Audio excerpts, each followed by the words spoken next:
One thing is for President Trump to decertify the deal. Another thing is for Congress to actually reimpose the sanctions. What are your expectations for yourself and other lawmakers about reimposing sanctions, and what would the consequences of that be?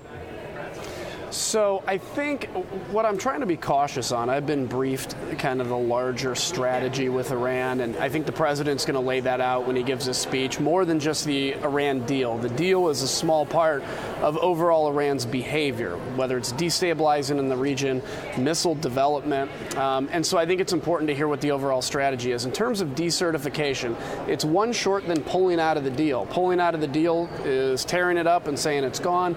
Decertification, I think, is going to give us an opportunity. This is my hope, and I think the intention of the administration, to try to get Europe and potentially, hopefully, Iran on board to say, how can we do a deal that's better? For instance, Iran in some cases is sending on their own soil samples to the IAEA. We're not allowed to inspect certain military sites at the behest of Russia. So there's a lot of looming loopholes in this deal that I think we need to tighten up. I hear your optimism, Congressman, that you could get Iran back to the bargaining table. You could get European allies back to the table as well. Yet we've heard over these last few days words of encouragement from the British Prime Minister saying she doesn't want the U.S. to back out of this deal or do anything to it. And you've heard Iran say it's not up for renegotiation.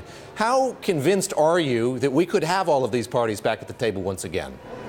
Well, we're not going to know till we know. I think you're never going to get the parties back to the table if you continually recertify the deal. There's no motivation to do it.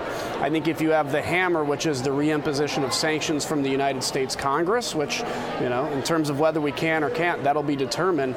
But I think having that hammer out there will make the diplomacy more likely. And that's where, when it comes to dealing with an adversary, whether it's Iran or whether it's North Korea, you have to have a stick behind it to actually force that. So I think this is a mild stick in comparison. There's no threats of military strikes, but this is an economic stick to try to get to a better deal. We're not saying that we're going to, bomb Iran. What we're saying, though, is we need a deal that actually can certify in a much stronger way. And I'd actually love to see missile development put under that umbrella as well.